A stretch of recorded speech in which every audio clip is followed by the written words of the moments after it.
It fell off the roof of my car. It fell out of my backpack.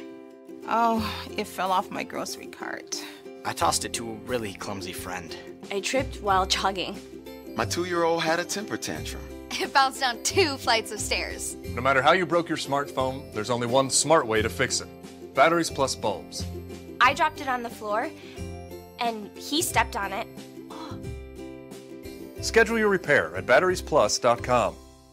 Hi, I'm stunning Stella Cheeks. And I'm the Enigma Erin Klein. And this is Not Your Demographic, a feminist wrestling podcast. Shockingly, those exist.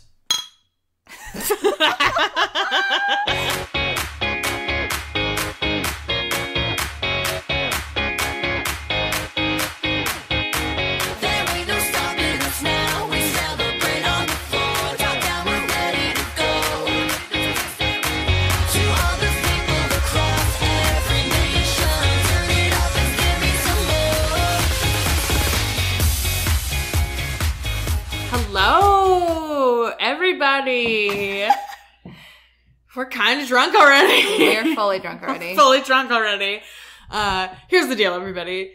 Literally 5 minutes before I walked in the door to Stella's Literally house. on my porch. Literally on her porch. I was literally on the phone when I found this out. My grandpa died 5 minutes before I got here, so I'm not really in a great place to talk about all of the wrestling. So we're just not going to do that this week. So we had friendship time and bonding time. It was really nice, actually. Over a bottle of wine, so we are tipsy. I really appreciate it. That was really nice. But we don't want to I leave came you. in and Stella was like, "Are you okay?" I was like, "I don't know." I was literally like crying on the phone when I walked in. It was not great. So And like the second thing I said was like, well, it's not SummerSlam, so we don't really have I to know, do we don't have anything. to do this. So we're not. We're just not. So I'm sorry that you all expected things, but my grandpa died, so we're not. We're just not doing that this week. But we have calmed down. We're sufficiently drunk. We did watch the Mae Young Parade of Champions. So we're going to talk about the Mae Young a little bit and make maybe some predictions. We'll talk about some highlights of the women. And then we'll probably cut it short. You know, life gets in the way sometimes. This is a free podcast unless you subscribe to the Patreon, which I did put up stuff this week. There's lots of stuff. Go subscribe to us. Patreon.com/NotYourDemopod. Yeah. Yeah, got Do that in. it. Even Erin drunk. said. Yeah. So, you know, life gets in the way sometimes. Yeah. But we still wanted to give you something. So, thank you for listening. I don't know. Yeah. But bonus. Sorry my grandpa died. Hilarious that you're drunk and just yelled, sorry my grandpa died. I mean, whatever. We've been doing this for 3 years. What can I fucking say at this point? Yeah, our 3-year anniversary is around the corner. It's very soon. All right, well, up top, what wrestling shirt are you wearing? I'm wearing my Wrestling is Forever shirt, and I literally picked... I at the time did not know that my grandpa died, so I was not like prepared for a non-committal shirt, but I literally picked it because it was comfortable, so it's not even specific to anything this week. I was just like, God, this Wrestling is Forever shirt is comfortable. I'm fucking wearing it. So that's what I'm wearing. What wrestling shirt are you wearing? I'm wearing my Dean Ambrose sweatpants, and I'm gonna wear them every week until he returns. This bitch gotta come back! We watched Raw this week together, which we do not literally ever do. And we both were just like, where the fuck is Dean? Where's Dean Ambrose? But here's the thing, right? Like, it's not going to be Dean. It's going to be a Swerve. So here's the thing. It's like 50-50 right now. Lots of people think it's Dean. I would like to be in that camp because it should be Dean. And we knew that he was getting cleared around SummerSlam and whatever. But a lot of people think that it's also going to be Jason Jordan picking up with the things. Because remember, him and Seth were having a whole thing before he got hurt. And Jason Jordan is also slotted to be back around this time. So it could literally be either. I forgot he existed. Oh! I'm not even gonna lie. I totally forgot he Sidebar, existed. is Chad Gable alive? Where the fuck is Chad Gable? I miss that bitch. He's the best. I would rather that Chad Gable be his unexpected partner at SummerSlam. Well, I have some news for you. I know it's gonna be him. I want it to be Dean. I want Jason Jordan to show up and be like, guess what, bitches, I'm back. And then Dean Ambrose comes out and is like, I'm a crazy trash possum, and I think the fuck not. That's my ultimate goal for SummerSlam, but I don't think it'll happen. It's very sad. I just wanted to be Dean. I miss Dean. It was weird because when Dean got hurt, we were like, man, we miss Dean immediately, already. And we were like, okay, we'll settle into the fact that he's not here. And now it's been 9 months and we're like, bitch, come back. Please come back. I'm so tired of your Shield brothers. I love them, and I'm also like, please God, go away. Okay, so we always complain about Roman, and we being the royal we of like Yes. wrestling fans. Universal we. This was like a slap in the face, It right? really it was felt like like that. the Roman show. Oh my God. First of all, so the first segment was Kurt Angle and Baron Corbin just chit-chatting away, Kurt Angle style. That was followed by maybe one of the best video packages WWE has ever done. Not a Brock Lesnar fan. Will never be a Brock Lesnar fan, even if he does a segment that I find funny. But like, that video package deserves a fucking Emmy. Mm-hmm. I don't understand the disparate connection between how good the video people are and how fucking terrible the graphic designers are. Because it's the same people and they don't have the same skills. That's literally what it is they're like, we're very good at these things, which are awesome, and then also have to do this shit we do not know how to do. Like, graphics does not mean the same thing. You can't hire graphics for at all blanket graphics. Like, it just doesn't work. And you can really see they're that. very good at the video they're packages. super, super good at I was it. like, I'm invested in the storyline where I hate everybody. Absolutely, 100%. I also feel like there's something about Raw being the first show on Mondays and being 3 hours long and being a very long slog that makes me not want to watch the rest of the week. It makes me not want to watch SmackDown. It makes me So not want to SmackDown watch... makes me want to watch wrestling. Exactly. That's the hardest thing is it's like, it makes me not want to watch SmackDown and NXT, which are better. And like NXT and SmackDown make me want to watch Raw. And then once I get to Raw, I'm like, fuck this. I'm so bored. Like, we never watch Raw together. And by the end of Raw this week, we were both like, what a fucking slog. It was so hard to get through. I got pushed back on the KJ Twitter because I was like, I'm not a big fan of these women's matches being back-to-back in the last segment. And people were like, oh, like, the men's matches are back-to-back? And it's like, Because the men are the whole motherfucking that's show. not the point. If you're going to have only 2 women's matches that are telling 2 different stories that are very, like, different, like, you have 3 in a quarter hours. Yeah. Right? Like, it goes to, like, 10, 15 or whatever. And we also know, too, that, like, the real main event is the Central Time 9 o'clock hour, the Eastern Time 10 o'clock hour, because that's what most people watch. Why not put the Ruby return then? Why not put Ronda's shit Or then? why not put the Ruby return in the first hour? It like, makes no sense. honestly, we had a friend over that was a newbie to wrestling and was like, where are the women? Literally, several times, it's like, where the fuck are the women? And it was like, you're right. She left before the women were on. Absolutely. And Right when the tag match was starting, Right. she was like, I have to go. I cannot watch this. putting the women back to back is not like equality back to back. Like, that actually deprives a lot of people from consuming the women's wrestling. Because not 3 hours long. everybody watches 3 fucking hours. Exactly. And I'm So like, if you come for me and you're like, oh, well, they're being treated like the men. And it's like, no, they're not. no, they're not. They're definitely not. And also, like, I thought it was very stark that the week before, SmackDown was all women except for all women except for one match. There was only one men's match. But there were some, like, segments. Well, that were right. on, But, like, But as a wrestling show, for the wrestling, there was only one men's match, which made the women feel very important, and it was their highest rated SmackDown of the fucking year. Like, take that, all the people that are like, I don't know if a women's pay-per-view will work. Bitch, it's It gonna will. sell out. it's gonna be insane You know how who's many gonna be men- there? We are. Sidebar, if you want to subscribe to our Patreon, that's where all of our Patreon All of money our is. Patreon money is going towards that, so please. Yeah, we did some number crunching and we were like, from here to here, all of our Patreon money is not going in our personal bank accounts. It's not going in our, like, NYD bank account, blah, We're blah, not blah, buying blah. new microphones anymore. Sorry, everyone. We were going to upgrade microphones, but, like, fuck microphones because we're going We're going see to the this, women. yeah, and And then we'll cover it for you and Exactly, we'll do that's what videos we and do. it'll be fun. That's a thing. There'll be lots of Patreon things. Exactly. We'll make it The work. Patreon will work eventually. We're trying very hard. So people We're seem just, to, like, pushing shit out now. be We're like, maniacs. here are 8 things in a row. You know that we're drunk because we're over talking each other and we're just like having disparate We do that all the time. We just don't know. conversations. Erin's grandpa died. Congratulations, my grandpa died. Now we're having an insane episode. Usually when we drink, it's like progressive throughout the show. So by the end of it, we're only like a certain amount of people listen. Like we're messes, but they're like, we love them. We listen anyways. But we're starting hot. Guess what? We're drunk. This is like the first, like one of the like only episodes where it's like clink. Ah, We're drunk.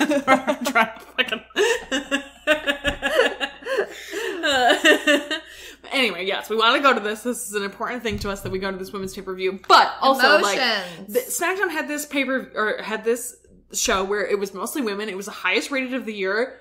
Shouldn't that tell you something about how your show should look? And then literally the next Raw after that, the following Monday, they do the opposite, where it's 2 women's matches smushed into the end of the show and all men up to that. And like, what are your ratings like? Yeah. What do your ratings look right now? Was this a good idea to do the opposite of the highest rated segment? No. Guess what brings people to your product? Is it Roman? Nah. It's ladies! Ladies! And like, do you remember in college when we had like a book club, but it was also like a blog that wasn't really a blog, and it was called Ladies and Books? I absolutely do, because my shit ex at the time was like, listen, I don't think you guys can market well with all these A's in this name. I don't think they'll be able to find you. And at the time I was like, bitch, how dare you? How dare you speak to us this way? We would have been fine if we had sat on a number of A's and if we actually put content on the blog. If there had been A's corresponding to the number of women on the blog, that would have made sense. But we were just like, ah! We're not friends with anybody that was on that blog at the time. No, we're not. It's just me and you now. We can restart. Oh, and Pizzazz. Pizzazz. We could do this.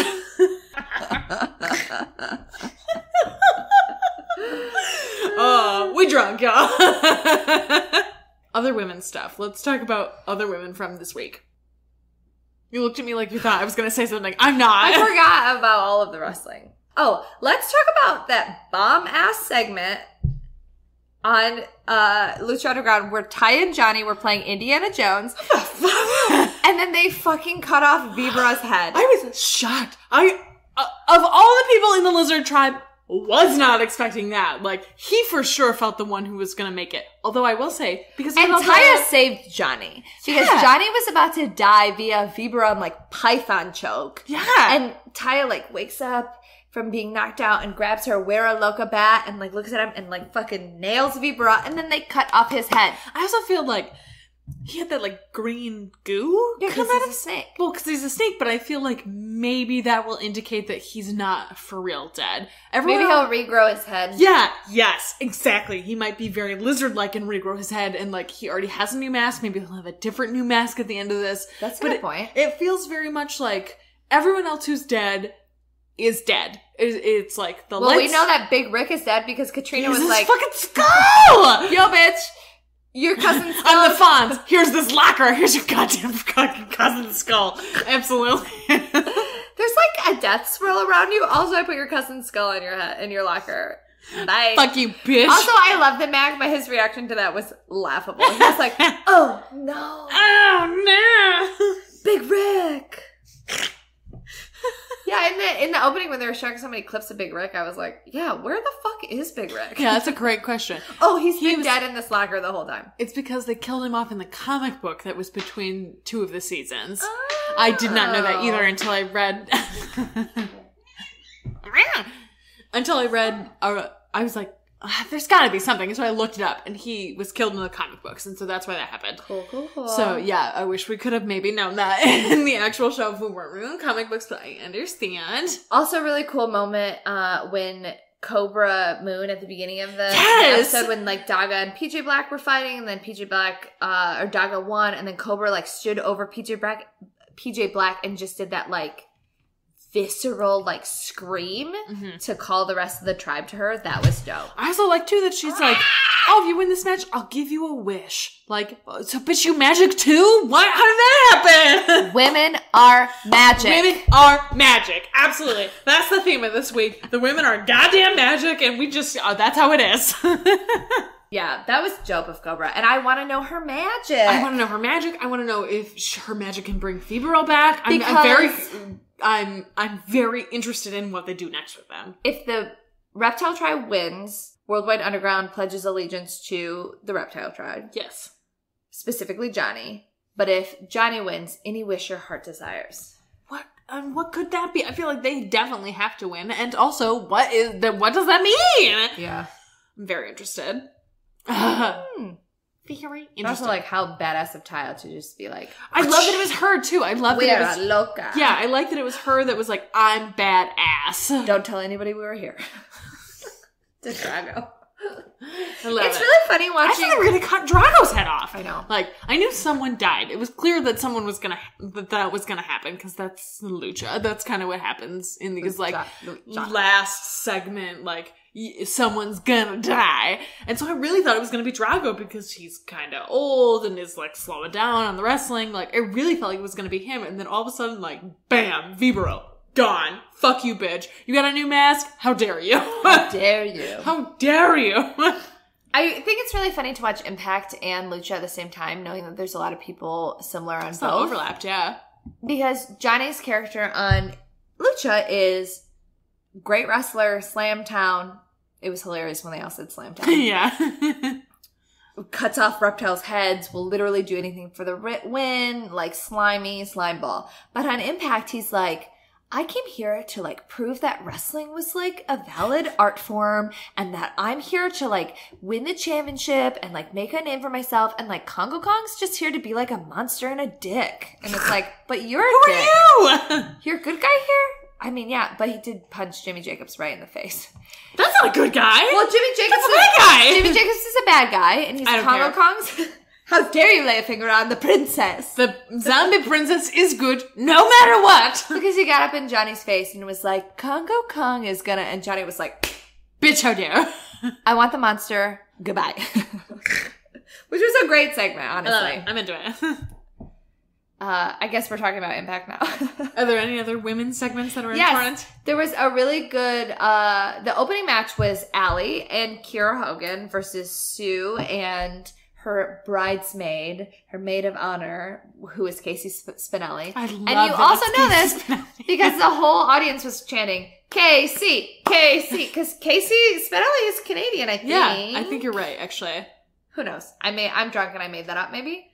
She's got a Jersey vibe, but is from Canadian. Yeah, I was going to say, if I had to guess, she's either from Canadian or from New Jersey. Oh, to be from Canadian. This was a fun match. There was a really cool segment right at the beginning where Allie and Kira took out Sue and Casey, and they were on the outside of the ring, and then Allie called for Kira to like do tope suicida. And so she hit Casey and she was on top of Casey, but then Casey kind of like crumpled herself up, and then all the other bridesmaids like started to hound Kira on the outside of the ring, and it was like, oh fuck. And Don Callis at one point was like, I don't like this. I don't want them to come near us. Like, I don't like that they're moving. I don't like that they're moving. He didn't say that, but it's like essentially what he said. I wish that he had. I don't like that they're moving. That's a hilarious thing to say. The rest of the match was like, oh, it was a good match, but it was, you know, whatever. Allie did pin Sue, which is a big deal. Yeah. Because Allie's whole thing last week was like, Sue's not going to put anybody else in coffins. Like, I'm going to end her reign of terror. I'm going to end her reign of terror. It's hard to do this drunk, dude. I'm going to enter reign of terror? Like the United States of Terror? Like a terraformed planet? I don't know. Terrible. You're terrible. Anyway. The point is Allie was celebrating her win, and then Tessa came out and beat the shit out of her. Because Tess is a bitch. Because Tessa's the best, and Tessa said, I'm going to make an example out of you, and then did her little, like, foot swipe where she's like, you're trash. And Don Callis said something to the effect of, I wouldn't want to be a knockout in the same division as Tessa. Oof. That's terrifying. Yes. And then after this match, she had a backstage promo, essentially, where she was like, Allie's a joke. I'm here. I'm going to make an example out of her because, like, she's not what wrestling is. I am what wrestling is. I'm undeniable. I'm fucking undeniable. Ugh. Tessa! Oh, so good. That was essentially it for the ladies. Mm-hmm. There was the final match. Oh, I guess there was a Scarlet match. Or a Scarlet thing, not a match. No Genius anymore? I still think it might be Genius. I don't like it. I want to make this clear. I don't like it. There was like a chubby old guy who was like, his name was Bob Kapoor or something. I don't know, who cares?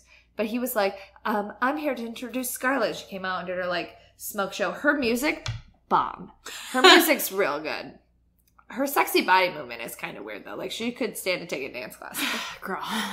But he couldn't get it together. He kept being like, Scarlett, so, you're on the knockouts? And she was like, oh my God, you're so cute. Oh my God. And she was doing that, like, dumb flirting thing. And she was like, what's your name? And he was like, Bobo. And she was like, Bobo, what a cute name. Gross. I'll not be hot shamed. Whatever. Oh. That's the whole thing. Hot shamed? Hot shamed. She'll not be hot shamed. I reserve the right to make a judgment call on this until she's in the ring and until the storyline progresses further. This has only been 2 weeks. I have faith in Jimmy Jacobs. I have faith in Gail Kim. I know that Scarlett actually cares about wrestling. I do hate her. That's the hardest thing. I do hate everything about it, but I reserve the right to be wrong.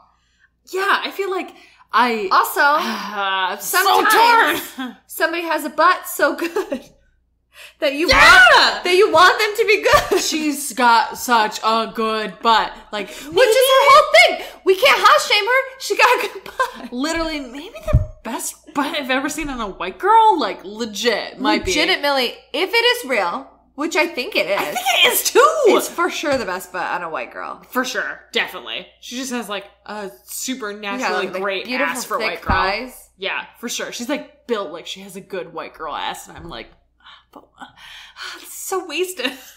But maybe it won't be. But maybe it's not. Maybe it'll be genius. I don't know. I want to interview this woman and be like, tell us your secrets. Are you a genius? Reveal yourself. Reveal yourself. One other thing I want to talk about, there was the Lucha Brothers versus the Chris Brothers in the main event. It was a good match. They're all good wrestlers, whatever. Lucha Brothers won, obviously. What the fuck is this? I don't know. I pulled it up off of the table and was like, is this weed? I don't know. What do you mean up off the table? I like pulled it up off the table. It literally looks like weed. I cannot tell. Might be. It might be weed. Did I just pull weed out of nowhere? It seems like your superpower. The universe is like, you're sad? This seriously looks like weed. I think I might leave this uncut. Did Nick leave a bunch of weed on? It literally looks like weed. I can't tell. I don't know. It looks like wet paper to me. No, see, yeah, it looks like paper. It's black in here. There's no way this is weed. I think it's just wet paper, Erin. I don't understand where it came from. I don't either. I clean my house all the time. I know it doesn't seem like this wet paper looks like weed. I'm leaving this episode uncut. Good, you should, because this is fucking weird. It looks like a pile of weed. It's not. It's not. My grandpa died and I don't even get free universe weed. I don't understand. Oh, no. Anyways, the Chris Brothers lost to the Lucha Brothers, but the best part about this whole thing is that Sami Callihan is distraught and yelling, and it's like, I hate you. I hate you guys. I have new hair and I'm upset. The internet is saying I look weird, but I don't really care, but I care and I hate you guys. He looks so much better, though. I don't understand. He looks so much better. So much better. Shockingly better. So much better. Cut. This terrible. How? Women on NXT. Two things that are important about NXT. That Shayna Candice LeRae match was dope. Uh-huh.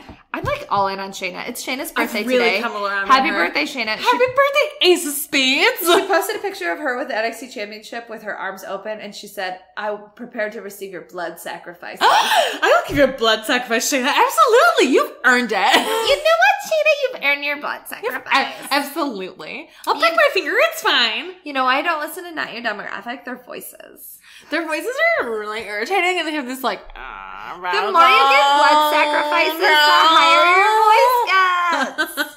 We clearly have a lot of blood sacrifices. Oh my goodness. Welcome people who already like us. Yeah, this is a mess of an episode. Shayna wins, then attacked. Candice put up a good fight, but Shayna won. Then started to attack Candice after the match, after she had already won. But then Kyrie came out and was like, not on my pirate ship. Not in my ocean. I'm the captain of this ring.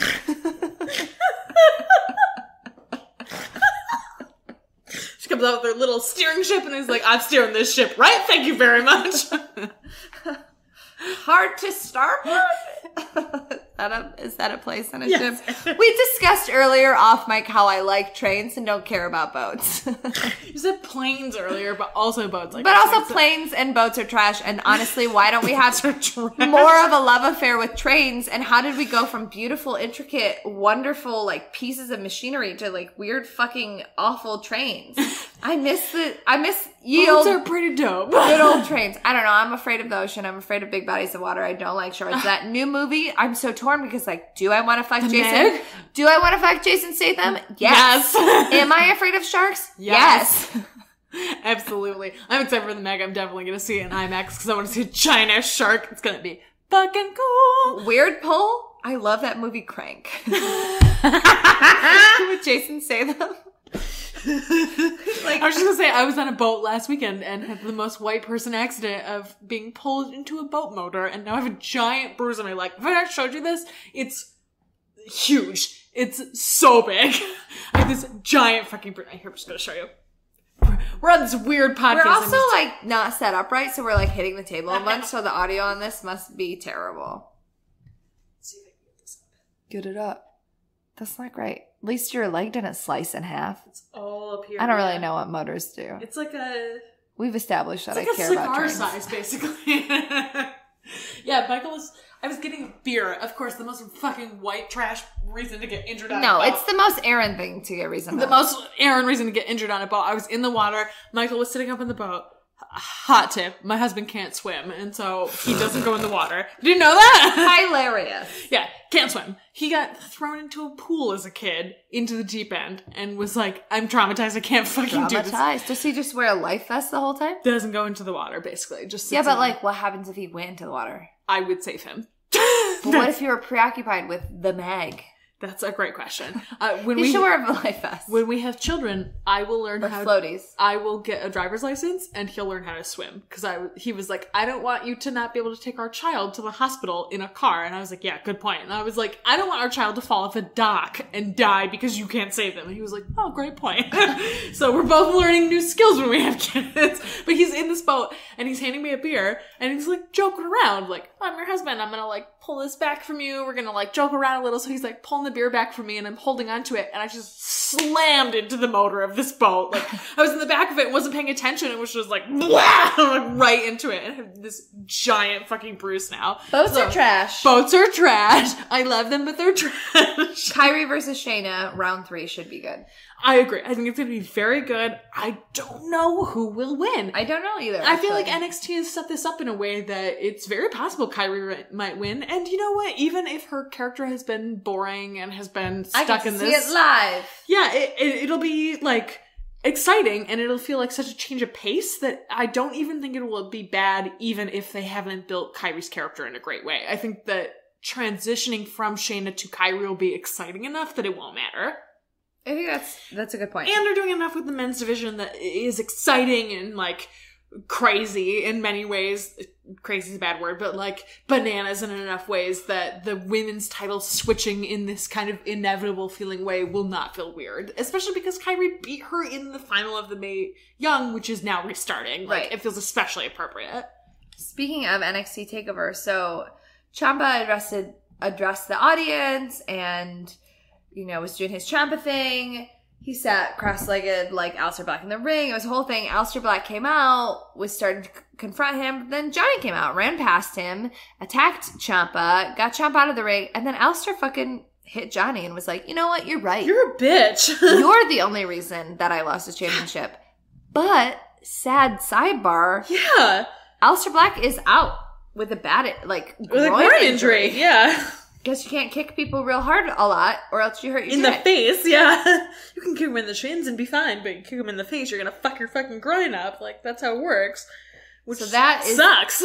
Yeah, I don't know if they're going to address it tonight on the TakeOver show. I bet they'll probably not address it tonight because it, like, was released It'll be next relatively week, soon, but it'll probably. be next week right before Yeah. the go-home show.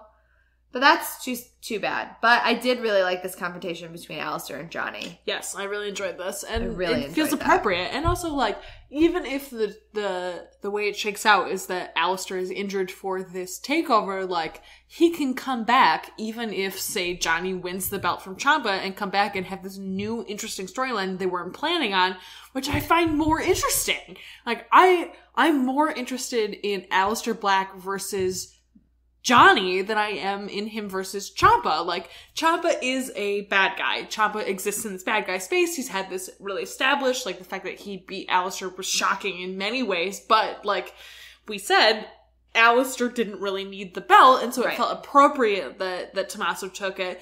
And so I feel like the aftermath feud of Alistair versus Johnny has way more interesting possibilities than it does of Ciampa versus, like, Alistair versus Ciampa feels like it's inevitably going to end to Ciampa versus Johnny again, because they need this rubber match. But now we get this right away, and then we get this open-ended back end of it, which I like a lot. Like, I loved it. It could be Ciampa with the belt after him and Johnny face off in Brooklyn, or it could be Johnny, and either way, I feel like they have this new open-ended possibilities, which are very exciting. But the thing with Alistair Black, and part of the reason that it, like, who knows how long he'll be out, but the whole thing with him always has been like, I'm not good, I'm not evil, whatever.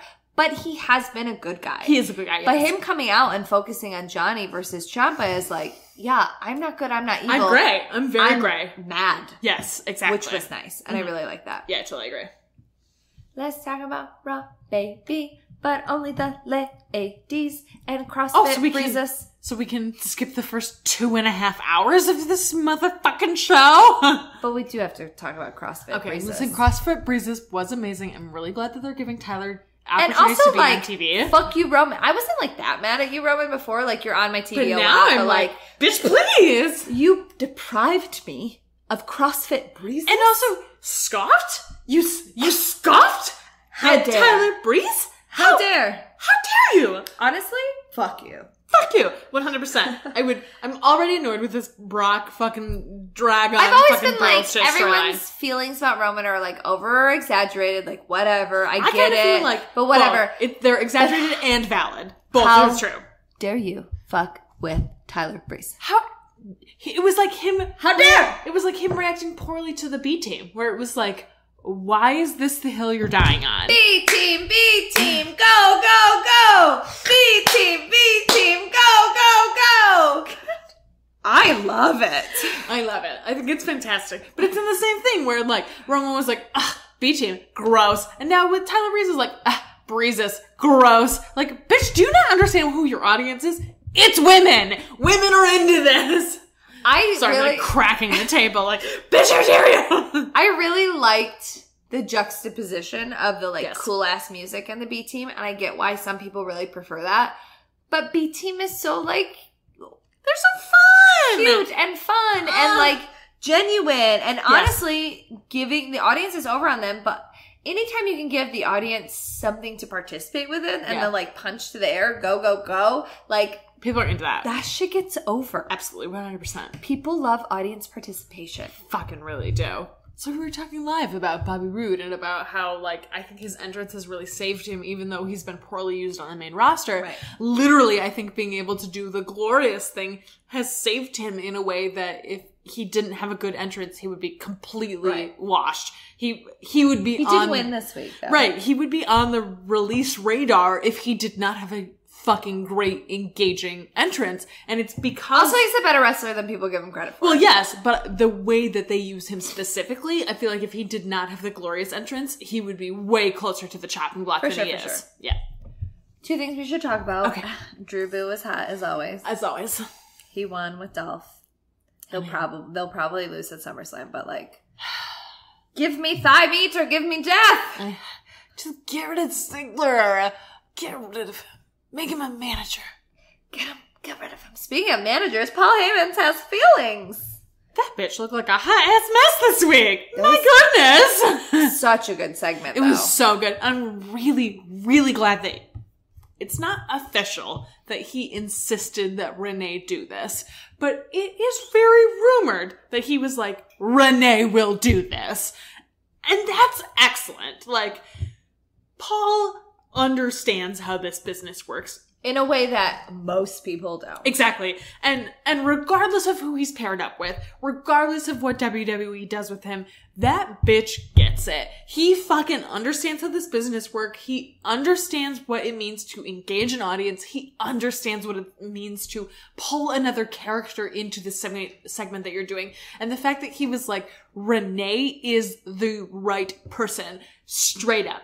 Up and down, man or woman, doesn't matter. She's the best. Fucking have her do this. And the fact that she could interact with him in a way that was like, I feel weird about the fact that you're crying, yet I'm a professional and I'm gonna do this thing and I'm gonna have the lady voice and I'm a little worried. Also, she nailed it. She fucking nailed it. Also him being like a little aggressive with her. Like, yes. Just ask the question, Renee. Right. Ask me what you want to ask me. Like, she handled that really well. Like, exactly. He handled it really well. It was nice to see him be so vulnerable. But like, Paul Heyman gets it in, like, he gets the world of professional wrestling, but he also can execute it, which is a lot of people can't do both. Exactly. Yes. And he can do both. And this was just a prime example of like, and I've said for the past couple months, mostly because I'm like super sick of Brock, but like, I love Paul Heyman. I acknowledge his importance. I think he's very talented, but like, I can live without him right now. But this was a moment where I was like, Paul Heyman's like second to none. Yeah, absolutely. And it makes me really hope that past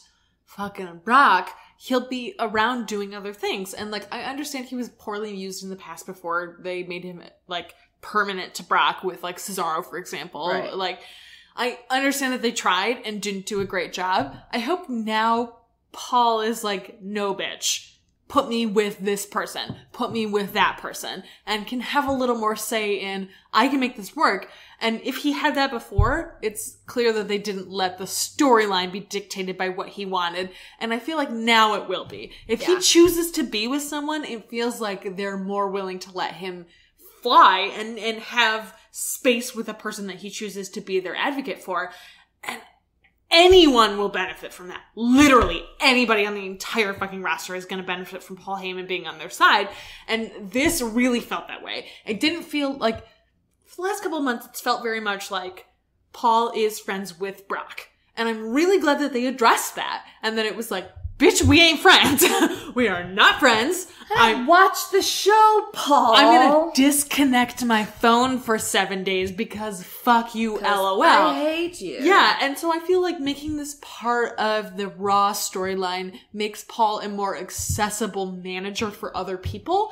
And like, especially doing the Every Mania Ever series, we've become very aware of how good Bobby Heenan is. Like, I knew you were not an old-timey wrestling person. That was not a person shit. Yeah, you weren't like connected with him in any way. I feel like now after watching 6 Manias, we're like, this dude's fucking great. He fucking gets it. He understands. He's got a family. Well, he connects. Yeah, exactly. He makes this family. He connects with these people. He makes these people fucking better. And managers really need that in today. I feel like it is very overlooked that managers can have more than one client. And I feel like right now we are poised to have Paul have a family. Paul feels like he is Paul needs a family. Paul needs a family. Absolutely. I feel like he Paul, can be. what's your family? He can be in a place where like he has this person and that person and this tag team and this singles competitor and this lady. Like he can pull this in and make a family in a way that uses him effectively. Right now he's just Brock's bitch, and right now he's just Brock's sad bitch. And I don't need this from Paul forever. Right now, I like sad Paul bitch. I'm into that. I love sad Paul bitch. I'm into sad bitch Paul. I'm into this. But going forward from here past SummerSlam, what I want is for him to do the Bobby Heenan. I really want him to pull in and have more people in his family that's not Brock.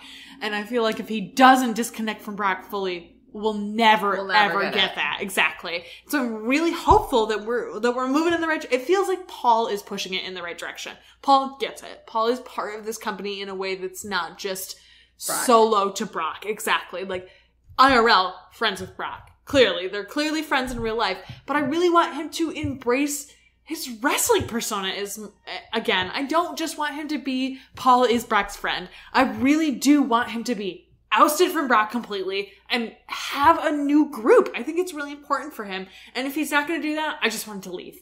And that's fine too. He's done a shitload of work. He's worked in this company and he's worked for ECW for fucking ever. And if now's the time, now's the time. That's okay. I'm fine with that too. This is a good ending for him if that's the case. But if not, I'm excited to move him to other people. I think it's a really good place for him to be in. Ruby Riott is back. Ruby! Jessica haven't taught her how to have hair. I mean, Jessica Havoc, I love her. I really do. I get it.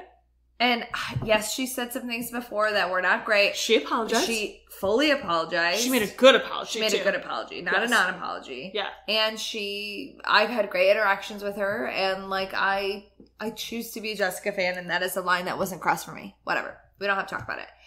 But her and Ruby were hanging out. They posted a picture, and like they both had the red extensions, yes, which was nice. Though sometimes Jessica's extensions don't look great. Also, I can't tell if but like it also works for her character that they're like crazy. I can't tell if Ruby's are extensions or whether she's just dyed her hair. Because her hair was not that long. They're definitely extensions. It was though. It wasn't that long. It was long, but it wasn't that long. Well, before she got injured, which was I will fight you. Those are extensions. I mean, I would agree that they're because they're colored. They are. I think that because her hair was long, she may have. I mean, they smooth really nicely. Yeah, exactly. Like, my hair is at a point, if I put in extensions that went just like past my boobs, you would not be able to tell. Right, they're only like an inch or two longer. My normal hair is like touching the tops of my nips. If I put extensions in that just went right past my boobs, you'd be like, is that real hair? But Ruby also was clearly growing her real hair out before she got hurt. Just talking about my nips. I mean, that's fine. That's how this podcast works.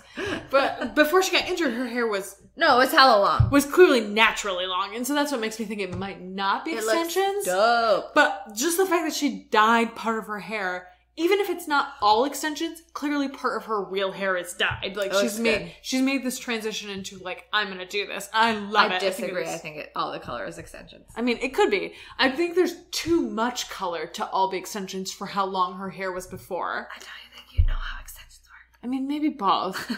That's probably both true.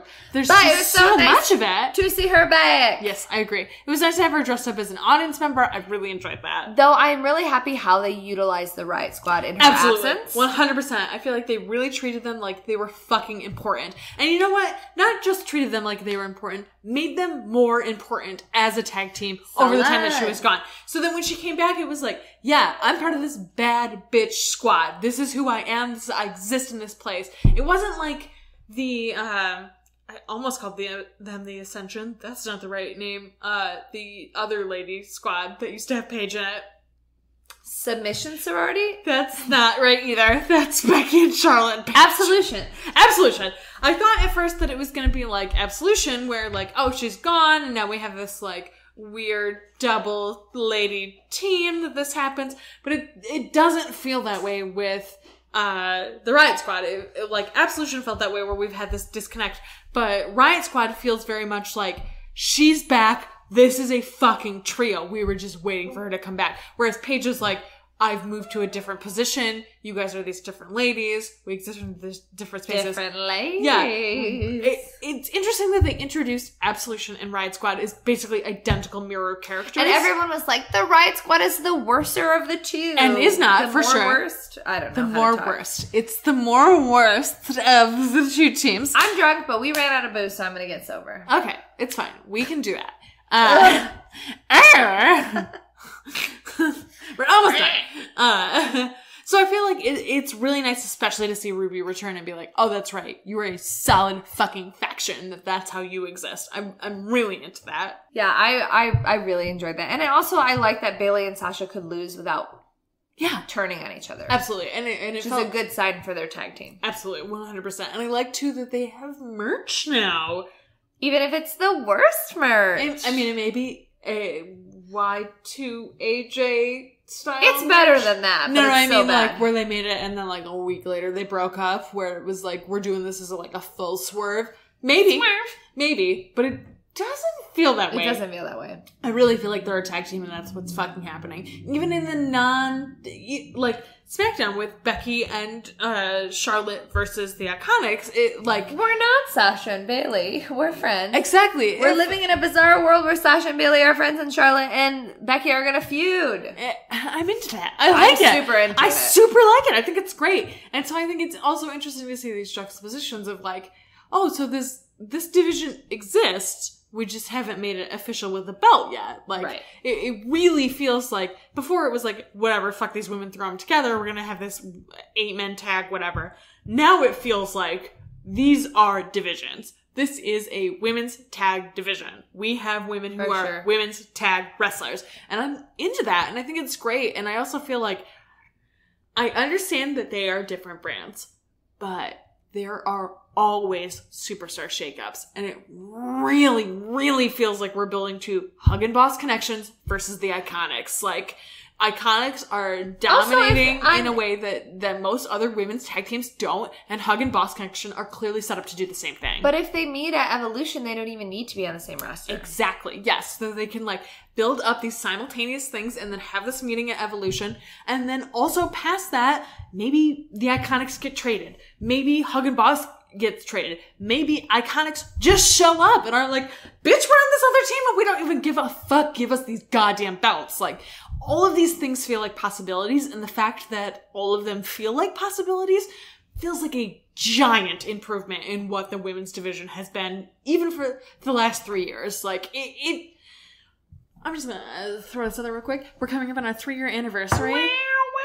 It is shocking how much has changed. In like, 3 years. Truly, it is shocking how much has changed. And, like, there are a lot of reasons. There are a lot of people who push for this. There are a lot of podcasts that push for this.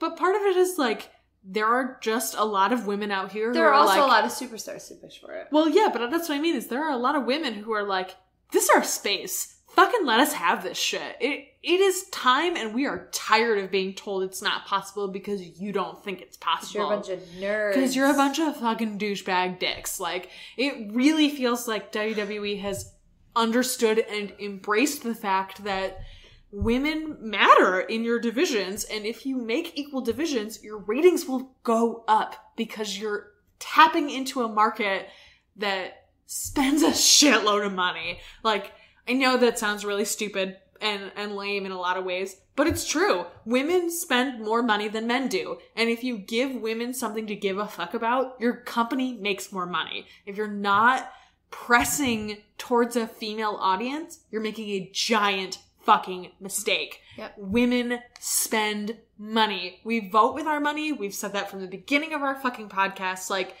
vote with your goddamn money. And women do that in a way that I think WWE has found undeniable at this point of, we have to address this. And I feel like the Iconics and Hug and Boss Connection and the tea of Becky and Charlotte, like, really I show saw WWE that. tweeted Fire and Flare, which is a better name. Yes, absolutely. 100%. It was Absolutely. T Generation X, which is a terrible name. No. It was Okay. also Woo Fire at one point. No. Fire and Flare is a way Fire better and Flare is a name. great name, but it's also one of those things where, like, I can see them. It kind of felt immediately like Hug and Boss Connection's gonna immediately break up because that's the story they've been telling for fucking ever. But also 40 years. for years, 4 years. But the Fire and Flare connection doesn't feel that way. The And Fire and Flare connection. I feel like it will. If it breaks down, it will feel more shocking. If it than, catches fire. If it catches fire! burns It to burns the ground. the ground! It'll feel more shocking than if Bailey and Sasha break up because we're like, we kind of like understand that they have this feud coming up, but for some reason this But do immediate they? breakup. But do they? Well, they have this Because three. it feels like they don't anymore. Well, they have this 3-way coming up at SummerSlam, so yes, they do still have this. Oh, I feud. thought we were talking about Sasha and No, no, Bailey. no, no. I No. was like, because do they anymore? Because I don't think they do. No, I don't think that they do anymore either because they're trying to establish them as a tag team Yeah. competitor, and then after they win the belt, But you were then talking they'll break about- up. Yes. Fire and Flare. The Fire and Flare connection. Fire Flare. I feel like with them, it presents a more immediate opportunity for we're a tag team. We have this immediate fight coming up. We can break this tag team up in a way that we cannot necessarily do with Hug and Boss because we fucked it up for so long that I feel like they've kind of figured out how to send this women's division in the right direction. And it's shocking and also like, I'm really excited for this. And it makes me more mad that Raw was 2.5 hours of men, that they're setting up this wonderful story for this division and then doing fuck all with it until the last 30 minutes of the show. Like, it Yeah, seems bizarre. They let Ronda wrestle for like 4 seconds. Okay, so here's the thing. Okay, let's get to this. We're having like a full ass episode about this. I know. Hilarious. It was weird that Foxy came out to Alexa's music. But then was nice. Bullshit. It was bullshit. It was super bullshit. It was super bullshit. But then it was nice that it was like, well, Alexa is giving this like introduction about Foxy, about how she's so great and how she's important. Better, blah, blah, blah. Blah, blah, blah. But then it became clear during the Ronda Rousey match, she's like, yeah, you may have been here for 10 years and you're really important and blah, blah, blah, blah, but we're comfortable sacrificing you to this woman who dangerously wrestles. Yes. And there's been this debate like, ooh, Ronda Rousey's style is so interesting. And like, new fans are excited about it and old fans, it's like edge of their seat. Like, to me, as somebody who watches too much and makes me want to pull my eyebrow hairs out because I watch so much wrestling, it looked dangerous and pulled me out of it. Yeah. Because all I could think of the whole time was she's gonna fuck her up. I'm concerned for the person that is Alicia. Yes, exactly. Because this looks scary. It looks really scary. She's fucking throwing her around like, I'm gonna disconnect your goddamn arm. It I really felt that way. MMA for a reason, and this is scary to me, and I don't like it. I understand how, as a casual fan, you can watch this and be like, whoa! Oh, this is rough. Cool, Ronda Rousey forever. Ronda Also, Rousey. sidebar, Ronda's name does not have an H. Fucking stop. Stop spelling it with an H. You fucking idiot. It makes me so mad. Not that you guys are the idiots, but like, seriously, stop. Universal U, stop fucking doing it. It's very annoying. Also, maybe annoying that Rhonda spells her name without an H because that is how it's actually spelled. But learn to spell her name correctly. I mean, like, come on. I don't give a fuck about it's Rhonda. the least you And I'm like, come on, guys. Come on. Come on. But yeah, I agree. I'm just so, I've found, it has been very hard to watch Ronda Rousey as someone who, I feel like especially for me, I'm not even just someone who watched MMA. I followed her career when you were like an actual fan I was from the beginning. an actual fan when she was 16 and she was in the Olympics. I watched her jiu-jitsu stuff. Like, that shit was a big deal for me. And so to watch her become an MMA fighter was hard, where it was like, man, I'm really into this. I really want you to do good. And then like, man, this is rough. This division doesn't give a fuck about women. The only reason that you're pushed is because Dana White has a hard-on for you. Like, it's been very hard to watch her.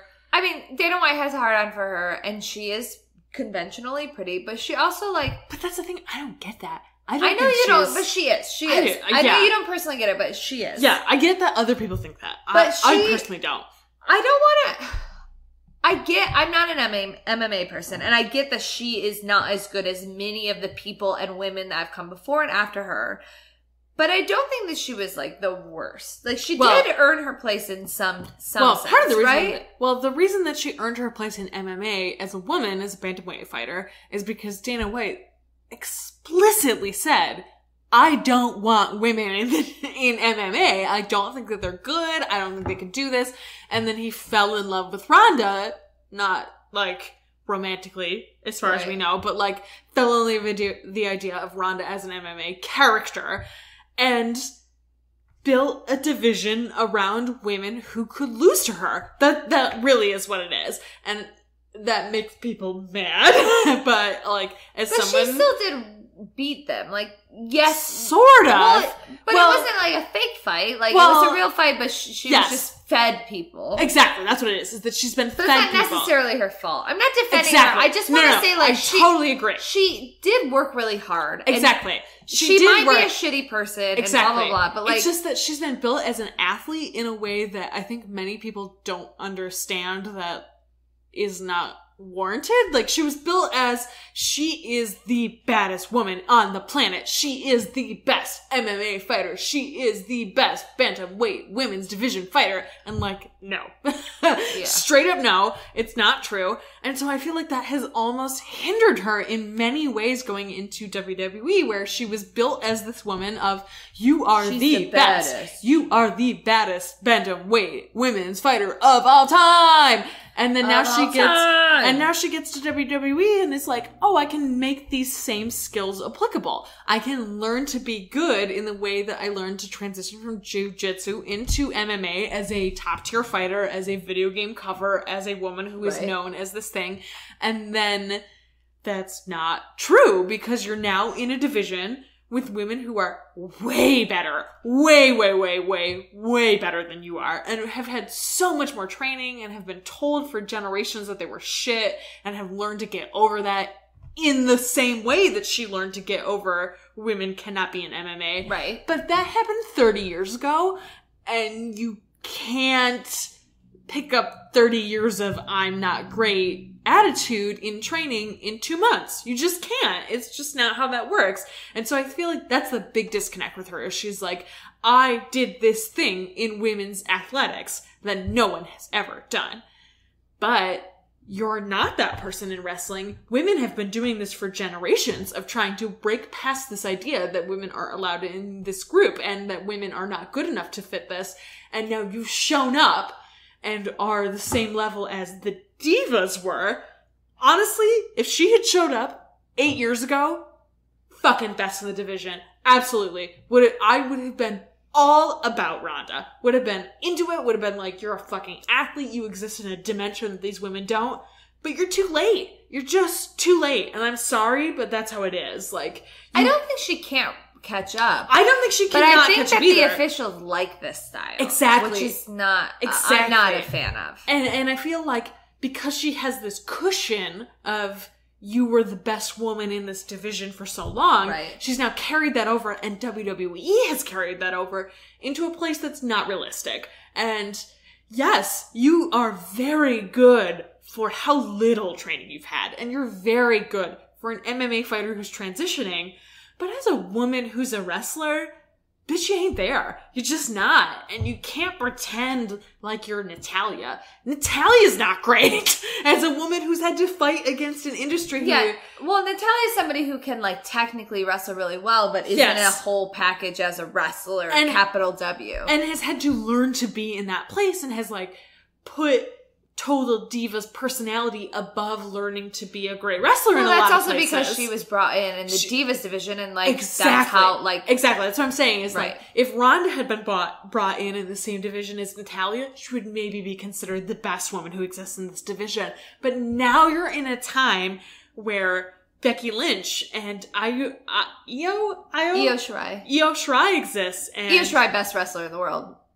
And fucking Kairi Sane. Maybe next to Meiko Satomura. Yeah, exactly. And, like, even Kairi, who's been very kneecapped in this company, is a better wrestler than Ronda is. And so it's very hard to be like, yeah, bitch, show up, do these things. Like, you can barely arm toss people. And I can't look past that. If this was 2009 and it was you against Foxy full stop and there were no other women, sure, absolutely. I would be very into Ronda. I would be very What's on board gonna with that. happen when Ronda wins the championship? I'm gonna And be pissed. I know you're gonna be pissed, but, like, it's just gonna be Brock, right?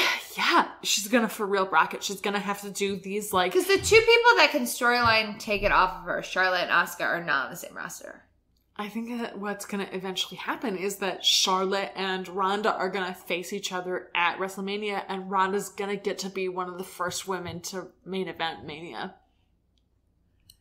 To be honest, I'm fine with that if women main event Mania. I'm I sorry. know that you're torn, but, like, to torn. be honest, I'm fine with it. I like It sucks, but I I'm live not in the immediately real world, pissed. bitch. I'm not like I'm immediately gut reaction pissed. I'm not long-term pissed about the idea that Ronda would be there because I think that she can bring name to a division that really needs it as a main event in many ways. And they're actually letting her wrestle now on the main Yes. roster and on the TV show. So, I think like, it's really important that maybe they do that. she'll get something. Maybe she'll continue to get better. I really hope so. I truly don't want her to be bad. I really want her to get better. But I'm also just like, man, so many women have worked so hard and have done so much. Like, even Becky's a great example of, like, this bitch has worked so hard and is just gonna get overlooked as a main event of Mania for Ronda. And, like, it makes me sad, but, like, all I want is Ronda to do better. Like, I don't care for Ronda. There are many things I hate about Ronda. As a wrestler, I think she's being used incorrectly, even in her role as a superstar of non-wrestling proportions.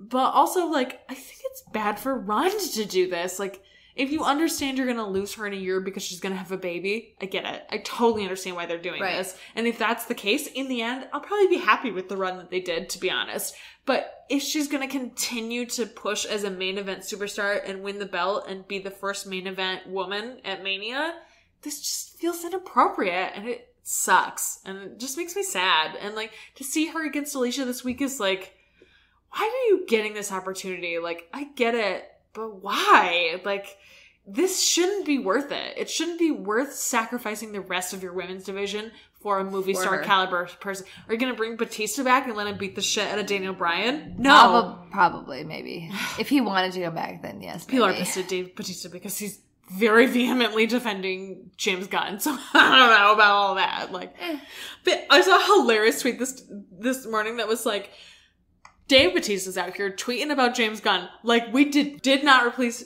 Terrence Howard with Don Cheadle like he never existed. Like, that is a for real fact. Like, bitch, you don't think we can replace you? Because we like, it's also happened in the comics. Like, it's happened in the comics that Drax has just been a straight up new person. And like, you don't think that they would do that to you? You don't, like, have you watched Game of Thrones? He's also not the only one that has been in the Guardians of the Galaxy cast that has been. But he's also like, because he's very strong about gay rights and he's also very strong about women's rights, I feel like he's the first person they'll lose. Like, he's treading a very dangerous line as a straight white man who I appreciate is an ally in just the, like, we can replace you with someone else who we will look better as a company. He's towing a very dangerous line. I don't think they'll replace him. We talked about Charlotte and Becky. Okay. The Iconics gave I thought, a funny promo. Oh, they were great. And they were great. And they got a boring chant, but like, it's better to get a boring chant and have people mad at you than get silence. For sure. As heels. Absolutely. I mean, I love them.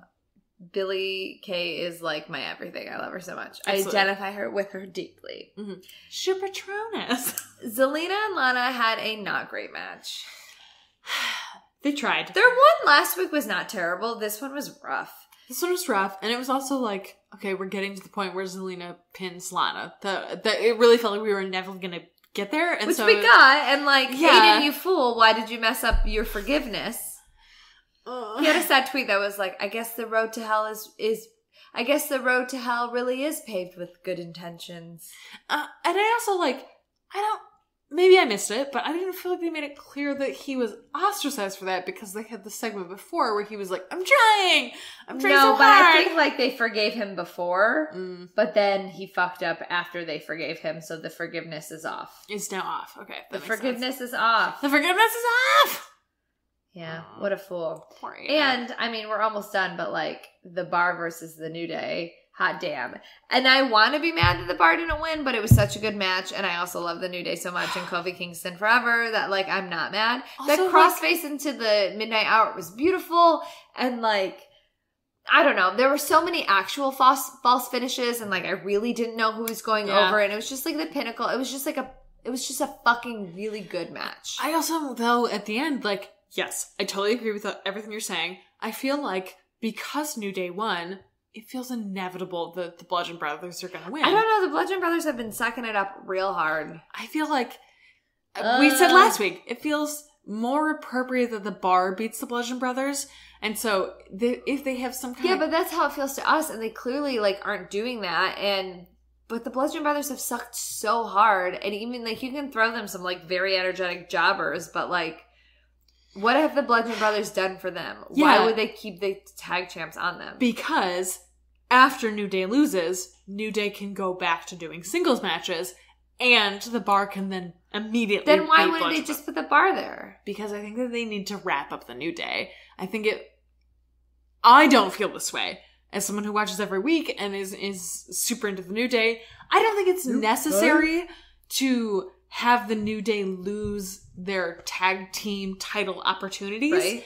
But I can see as people who watch casually, who only watch the pay-per-views, really need that disconnect. I think that they need to see New Day lose the title to the Bludgeon Brothers. They already lost. To the Bludgeon Brothers? Yes. When? On SmackDown. But I mean, like, casual viewers. I don't mean week by week people. I mean pay-per-view casual viewers. I think that they kind of need to see the New Day lose so that the New Day can separate and start doing individual stuff again. Well, it's terrible and I hate it. And then after this, they can have the Bar challenge the Bludgeon Brothers in a way that up until now has not seemed, because they haven't been fucking around. I think that's part of the problem. It's like, if New Day loses and the Bar shows up and is like, these motherfuckers got lucky. They got fucking lucky, we can beat you. You can make that work into a storyline into the next pay-per-view in a way that, what the fuck are we gonna do with either Bludgeon Brothers versus New Day or New Day versus the Bar? Like, either of them kind of feel redundant. The Bar versus Bludgeon Brothers feels more like we're moving in that direction. Yeah. Especially because they've been on the shelf for so goddamn long. That it feels like we're moving in that direction. And they really want the Bludgeon Brothers to look strong. And like, one more win for the Bludgeon Brothers will make them look very strong. It will, like, for casual viewers, they'll be like, oh, duh, obviously. And doesn't your dad love them? Like, there are people who like them. Like, there are people who feel very strongly about Bludgeon Brothers, and having them beat the New Day and then lose to the Bar, I think will mean more than them just like straight losing to the New Day. Should we be done with wrestling? Let's get the fuck done with this. But we have to start. We had some listener questions. Okay. And we have a couple reviews. Yes, we do. So this one is from Joe Crack on Twitter. Here is a question that really plagues me in my watching. Do either of you find it more difficult to pay attention to wrestling when you aren't watching it live? Not in person, but like when a pay-per-view or episode airs for the first time versus watching it a day later when you have the option to fast forward through things you don't care about. Might just be a problem with me, but when I watch like Lucha a day later, I never find... Oh, it might just be a problem with the shows that I'm watching, because when I watch Lucha a day later, I never find myself fast forwarding or switching tabs. Yes, absolutely. 100%. It's so much harder to watch the next day. Like, or like a week later or whatever. Like, truly. we have a certain amount of things that we watch for this podcast, but like, I can't watch everything live all the time. No, it's hard. Like, it's hard. It's super hard. And like, the reason I watch Raw every week is because I watch it with my best friend Dev. On Mondays, we get together. One of your best friends. How rude. It's a tier, not a person. Hello. How dare. One of my best friends, he comes over on Mondays and we watch together, and like, we get high and we smoke and we like chill and watch and like talk about wrestling while we're doing it. If I was not doing that live, I would not watch Raw. Yeah, I would just prioritize SmackDown and only do that. Like, if we didn't have this podcast, my viewing would be very tweet different. The wrestling and stuff, like, I would watch this a lot differently. I did watch it a lot differently, frankly, before we started. I would not watch Raw, I don't think. At this point, in the way that they're telling these stories, I would rather watch SmackDown and prioritize those 2 hours and then watch, like, NXT or Lucha or whatever and fill that extra hour or two. I have a really hard time watching NXT and 205 Live after the fact. I really enjoy both of those shows. If I don't watch them live, it's super hard. I don't know why, but if I don't watch them live, I have a super hard time. Like, I will usually pay attention to the main event in both, in the women's segment on NXT, but like, NXT has a lot of filler and it's a lot of character building and stuff, which I like. I like a lot. I do really enjoy it, but it is easy for me to tune out to. Yes. And honestly, a lot of times the first two matches on 205 Live before the main event, like, it's I kind of only care about the main event. Yeah, easy for me to tune out. They've made it, even if it's good. Yeah, and they've kind of set it up in that way where it seems like even if the two matches before the main event are good, 205 Live has made it seem like we don't have to care about them.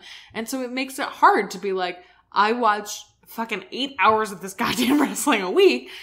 Do I prioritize this or not? And if a company tells me, and a show in particular tells me, you don't have to care about this, I don't. Like, if you tell me I don't have to care, I'm gonna not care. And so, like, this is our job. We get paid to watch this.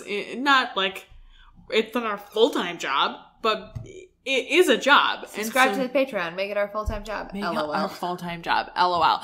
But, like, being told this is your job, and also, these people don't care, it's hard. It really does make a difference in how I view the product. And I feel like, especially watching it late, if I'm watching it live, it's like, I can just let this play. I can just go on. I can do whatever. I don't care. But I have to go back and watch it. I'm like, ugh, really? You expected me to watch 8 minutes of bullshit? Like, for real? Like, I'm just not interested in that. For real? For real? Like, nah, girl, not interested. Here's another question from him. Thinking about Asuka, Kairi, and the incoming Io Shirai and Meiko Satomura for the Mae Young Classic, do you guys think Asuka and Kairi would be doing better on their respective brands if WWE would just let them cut promos in their native language? I have no clue how fluent they may be, but part of me thinks that they can likely hit the better emotional beats if they're allowed to just speak in their most natural manner for them. I know it works in Lucha Underground, but that's pre-taped well in advance, but so is NXT. And so can any backstage segment be. What do you think? I absolutely agree. 100%. I think it's a great point. I particularly like this week on Lucha Underground that Dragon Azteca Jr., who I don't love, cut a promo that was half Spanish and half English, and he was like using the English to bring the audience into the crowd there into it, even though a lot of them clearly spoke Spanish, but then would like slip seamlessly into Spanish, and like it was clear that like this is a person who exists between these two worlds. Yeah. But also Penta in Lucha and in Impact only cuts promos in Spanish, and then they put subtitles on it. What the fuck is wrong with subtitles? Absolutely fucking nothing. Yeah, exactly. I find it very frustrating that WWE seems so... And it's weird, too, because when Cien was first doing... When he first started in NXT, he had this, like, you have to speak in English. And then it moved to, we can subtitle because we're doing these backstage segments. And I wish that they would lean into that more with their other people on the main roster of, like, Asuka can cut a segment. It doesn't have to be live. It doesn't matter. Like, literally we can't tell, first of all. Like, if you're going to record these segments, which are, LOL, done before the show actually airs, and they are, like, not live. They're just not. Why not just do that and hire people who can translate them? Like, it makes no sense to me that you can't call someone immediately and be like, hey, can you translate this? Right. We'll post this in an hour. Just hire a Japanese person to be there as your translator, so anytime you need it. You have it. Exactly. And the fact that they can't do that at all is just like, you don't care. You clearly don't care about making this move seamlessly. You only care about white people. You only care about the fact that they can speak English. Like, it seems very insulting, honestly. Like, let them speak in their goddamn native language.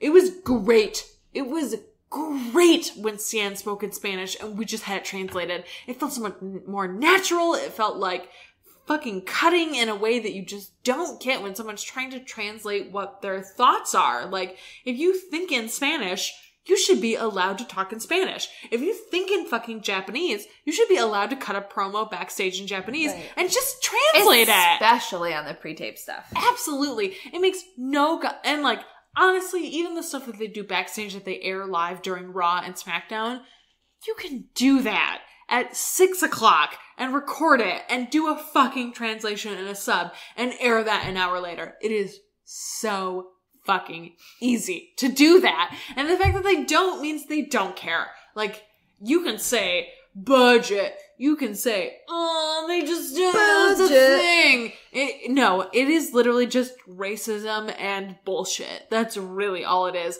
And the fact that you can't think like an hour later we can get someone to translate that is just goddamn racism. That's really all. So it's bullshit. And so I wish they would. I think it's a great point that they should let them do this. These people are so much more enigmatic. That's not the right word. Enigmatic? Yes, thank you. They're engaging. Engaging is an easier word to say. Correct. They're engaging in a way that they just can't be in a second language. Let them be engaging in their first language, and we all see it. We can all see that that's a thing that they're going to be able to do, and that they're not letting them do it is truly just an old white man thing. Bullshit. It's a bullshit. Okay, so a review for this week. This is from Tachin. I don't know. On iTunes. Fantastic wrestling podcast. 5 stars. Yes. Really thorough coverage of the world of wrestling. They cover a wide array of shows, many that aren't covered by most wrestling podcasts. Real good critiques of wrestling, but you can tell that they have a love for wrestling that still exists, unlike many, many wrestling podcasts. That's a funny thing that we hear a lot. It's like, most people hate wrestling. And it's like, yeah, I mean, I get it. Yeah, I get it. But also, like, if I hated it, I would stop. Right. If we literally hated what we do, we wouldn't do it anymore. Someday I'll get there. Just kidding. That's not like a goal. So someday I'll hate wrestling. Someday I'll hate what I'm doing. All right. Well, do you feel good that we talked about ladies in wrestling, even though, you had a tough day? I'm glad that we got drunk before we did this. Honestly, we still recorded a pretty long episode. I know, exactly. We did not talk about the Parade of Champions at all. We watched the whole goddamn thing. I'm so excited, to be honest. It was so good. Renee and Beth on commentary, great. Fucking fantastic.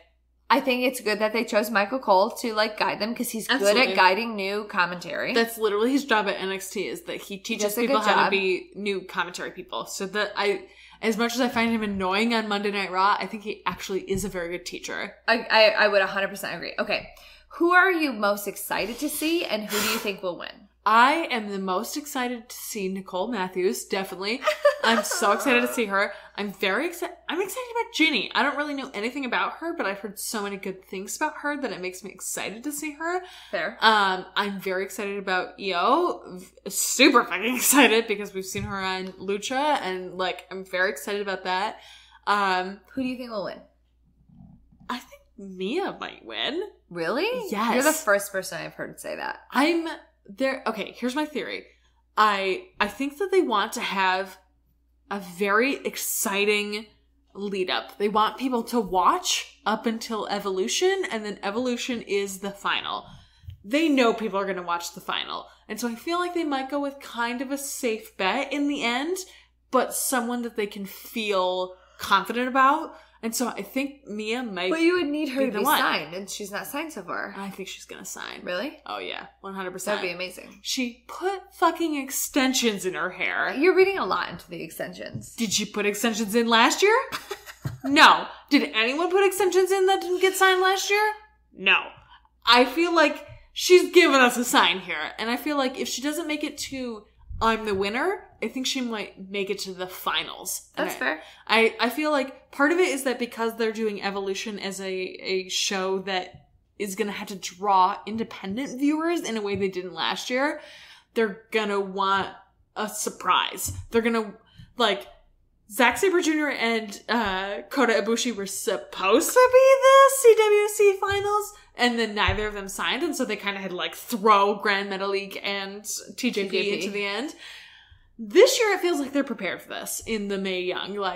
We know who's going to be signed. We know who's going to make it to the end. We know who's going to do this thing. And so I feel like they're going to kind of throw someone surprising in there of, we understand you're not going to win and not going to sign, but you'll be here, and that will be exciting. I feel like Mia could be that if she doesn't win. I think she might at least make it to Final 2. If she doesn't win, I think Toni Storm might win because she's progress and she's kind of signed. UK NXT champion. She's UK signed. Not champion, but she's in UK NXT. Yeah, she exists in this UK universe and doesn't have to be officially signed, kind of like Tyler and Pete and Trent. Doesn't have to necessarily be signed. Ginny, same kind of way. I feel like she could make it to the end and win in a way that many other people couldn't. But Toni, especially because she's not wearing the tiny hat. They've adjusted her look to... She adjusted that look on the Indies, though. Yes, but I feel like Mae Young is specifically of, we have to make this person relatable and exciting and not signed, giant air quotes, that she could also win. I think you're really overlooking... Okay, so the people I'm most excited for, obviously Nicole Matthews, I cried. Big Swole forever. Big Swole forever. Allison Kay. Yes. Come on. I love me some Sienna. I think she's going to eliminate the first round. I'm ready for that. I would be ready for that too, but she had a really fucked up traumatic injury Yeah. that could have ended her career, and this is exciting that this is in the first wave of her comeback. 100%. And I'm really excited about part that. of what makes me think she's going to get cut early, though, is because she had this giant injury. Very excited for Karen Q. Yes. She fucking rules. Also really excited to see Mako in this. Like, Yes. It's going to be great. But I do think that EO has the chance to be in the finals and or win. I don't think she'll win because Kyrie won last year. And I think that they are like, people will be confused because she's I don't know. Asian. She's the best wrestler in the fucking world. I mean, I'm so curious to see I who agree. wins, who beats Mako. Because she's... Yes, me too. I know I said earlier, like, It's gonna be EO is shenanigans. the, like... It's gonna be shenanigans or count out. Well, I know I said earlier that EO is the best wrestler in the world, but, like... She's actually the best wrestler. I think it's like, I mean, have you ever seen them wrestle together? No, I haven't. It is like mind-meltingly like good. They're so The more you watch women's Japanese wrestling, which again, I haven't watched a ton, but I've seen a decent amount. Not a decent amount. I've seen some, but like I feel like the more you watch, the more you'll understand why I hate the coup de grace so much. Yeah, I get it. I totally understand. I like Which this week's coup de grace blew fuck Finn Balor. Whatever. Shut the fuck up. I feel like part of it with Yo and Maiko is that they won't put two Asian women together. No. I get it.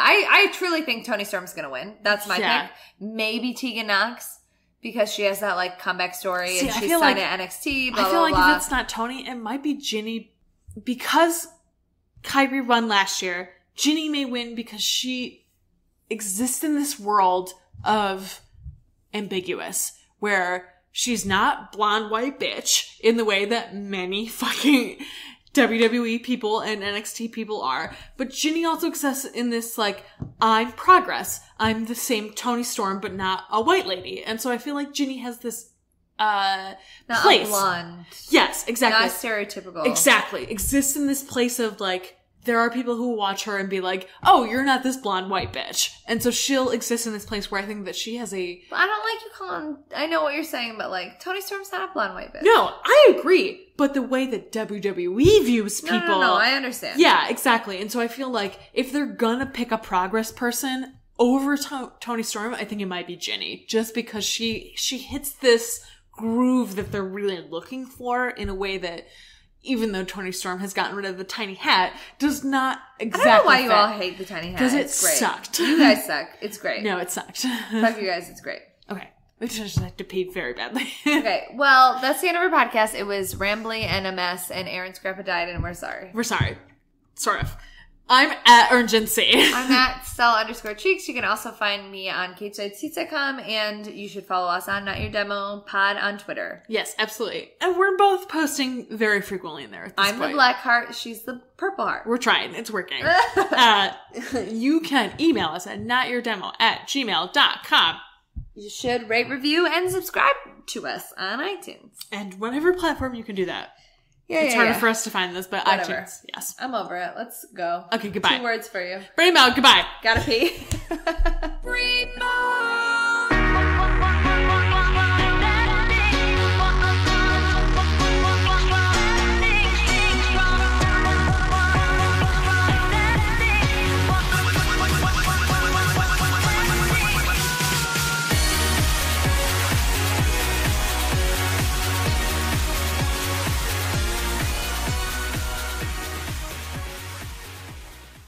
It fell off the roof of my car. It fell out of my backpack. Oh, it fell off my grocery cart. I tossed it to a really clumsy friend. I tripped while jogging. My 2-year-old had a temper tantrum. It bounced down 2 flights of stairs. No matter how you broke your smartphone, there's only one smart way to fix it. Batteries plus bulbs. I dropped it on the floor, and he stepped on it. Schedule your repair at batteriesplus.com.